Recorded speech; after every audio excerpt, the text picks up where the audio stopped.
अशा याच्यासाठी कशाला 45 दिवस लागले पाहिजे? असा कोणता कानून आहे ज्याला एवढा वेळ लागला पाहिजे? त्वरित पाहिजे. मालेगावमध्ये अजूनही समाज जो आहे तो संतप्त आहे, पण नागपूर शहरात या विषयावरती आंदोलन पहिल्यांदा झालं. नेमकं काय वाटतं या विषयावरती तुम्हाला, एक स्त्री म्हणून काय वाटतं? एवढी निर्गुण हत्या करण्यात समोरच्या व्यक्तीला सुचतं कसं? सोशल मीडिया हा प्रत्येकाच्या हातातलाच खेळणं झालेला आहे. प्रत्येकाच्या हातामध्ये चांगला कंटेंट आहे, वाईटही कंटेंट आहे. एखादी वल्गर खबर राहिली तर त्याच्याकडे जास्त लक्ष जाते. तर हा जो चुकीचा कंटेंट तो समाजापर्यंत जात आहे. त्या मुलाकडून कुणीही नाही.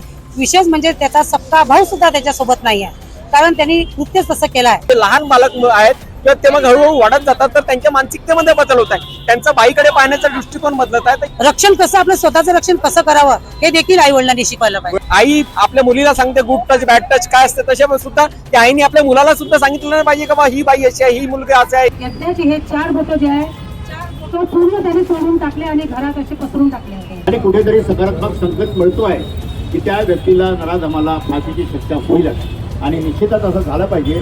जर असं झालं तर भविष्यात अशा प्रकारच्या घटना होणार नाही. लहान मुलीला न्याय मिळावा आणि त्या नराधमाला फाशी व्हावी म्हणून आम्ही इथे सर्वजण आलो. शेवटी संस्काराचा भाग आहे. तर संस्कार तुमच्या परिवारात नसेल तर हे अशा कृत्य घडतच असणार आहे. मालेगावची जी लाट आहे, जी मालेगावची आक्रोश लाट आहे, ती आता नागपुरात सुद्धा तेवढ्याच तेजाने, तेवढ्याच प्रखरतेने पेटताना आता दिसत आहे. आणि त्यांनी या मालेगावच्या झालेल्या अत्यंत वाईट अशा कृत्याच्या विरोधात एक एवढा मोठा आक्रोश हा इथे निर्माण केला. यावरती आपलं काय मत आहे हे नक्कीच सांगा.